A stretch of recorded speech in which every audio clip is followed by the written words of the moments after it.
Yo, what's up, guys? So now that we're almost done through the month of April, um, Easter is kind of gone, and the other Easters kind of came and went too. Did you know there was two Easters? You got the Western, Catholic one that celebrated the usual time. Then you got the Greek Orthodox, Russian Orthodox, you know, celebrated a later date. So that was kind of interesting.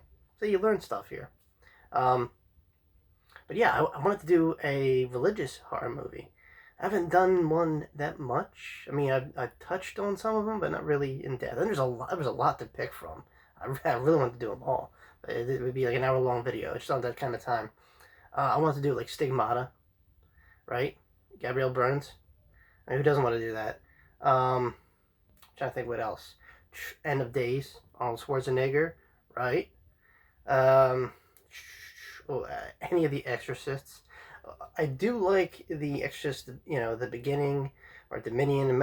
Which one the one that kind of acted as a prequel. There was two versions of them because the directors, uh, couldn't agree on what material to show. Those are great. The Exorcist 3, uh, definitely underrated out of all the Exorcists. And I'm trying to think what else. I don't know, but you get the idea here. There's a lot of religious horror movies out there. Um, but then you have The Ninth Gate, which kind of plays off. Yeah, it is a horror. It's a neo noir, detective kind of film vibe going on, uh, and it's directed by the controversial Roman Polanski. Just type his name in IMDb, and you'll understand why. Fantastic director, regardless. I don't care what he's done. I think he's awesome what he does. Starring other guy in the news recently, Johnny Depp. So Johnny Depp plays Dean Corso. He's a collector of like exotic books. Kind of hunts him down, and he comes across a friend of his, who's actually played by Frank Langella. Now, if you guys don't know who that is, that's another name. Type in Frank Langella. He played Dracula at one point. Older Dracula back in the day, 70s, 60s kind of vibe. But regardless, good actor. And like I said, the movie's great. It felt very foreign. I mean, Roman Polanski's Polish, so obviously having that European kind of flow going on, he kind of segues that into his movies. Also, the locations are beautiful. They're filmed, throughout Europe, and it just feels a very European movie. It was probably, pushed towards American audiences, obviously, but anyone could watch it. It just, like I said, it has that European horror vibe, and I like it. Think of like Italian horror or Spanish horror. It has a very slow burn, but grainy kind of vibe to it. Like it's, I don't know, stalkerish, thrillerish. The horror is there, but we don't see it. We see it like in bits and pieces, and that's this movie. So anyway, Dean Corso, Johnny Depp, is a collector of exotic books, and he gets tasked or kind of handed this book, The Ninth Gate. It's apparently written by Satan himself. Well, other people want this book too. So throughout the movie, he's dipping and dodging throughout various locations in Europe. These crazy people. Now, it's not a giallo in terms of like movies like Deep Red or the Cat o' Nine Tails.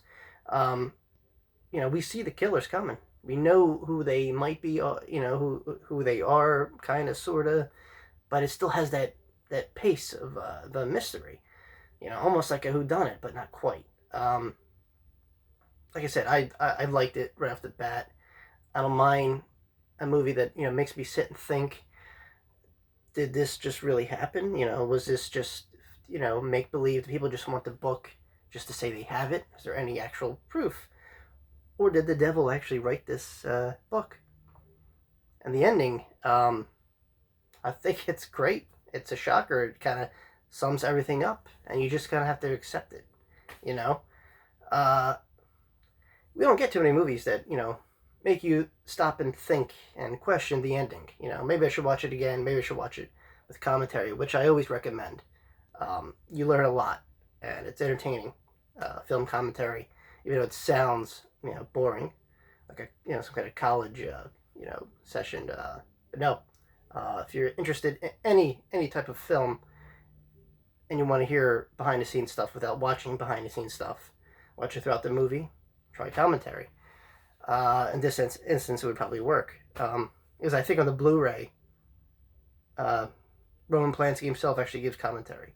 And like I said, don't stop at this one. Roman Polanski made a lot of movies.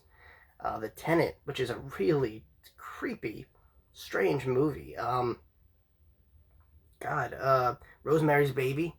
There you go. That kind of represents Roman Polanski at his peak. And like I said, while these movies aren't graphic and violence, there is violence. It's very like an abstract painting, really weird. His approach to violence in these films, and it stands out.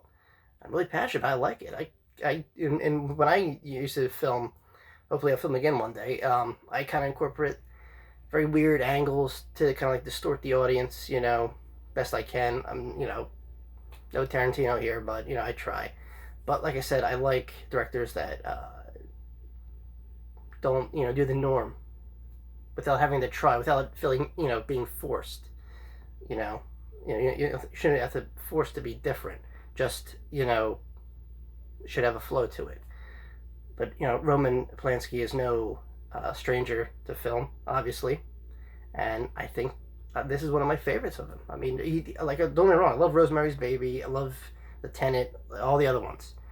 But yeah, this one just kind of has a almost a modern. I mean, it was made in I want to say 1999, so you could watch it anywhere really. But I definitely recommend it. Don't expect fast pace, action, in your face, gore, all that stuff. I'm sure you've probably seen The Ninth Gate at some point in your life. It's a long movie. Like I said, it has a European vibe, so it's paced like that. But like the payoffs are good. The mystery is great. If you like that kind of stuff, kind of figuring the movie out before the ending, it's all there. Anything you would want in like a thriller, horror, dark drama, it's all there. With the underlinings, because at the end of the day, yes, it's a book that supposedly is written by the devil and could unleash, certain evils or immortality, I guess, to the person that reads the incantations in the book or performs the rituals, and maybe empowers you somehow, or maybe it doesn't. All right, guys, that's my review for The Ninth Gate. I totally recommend it if you like, any of those kind of movies I mentioned earlier in this video, and just horror with a twist. This is your movie. Check it out. Like I said, it came out '99. You can stream it probably anywhere, and I recommend it. In fact, it's in my collection. So, yeah, that says a lot. All right, guys. Thanks for watching, and see you all very, very soon. Peace.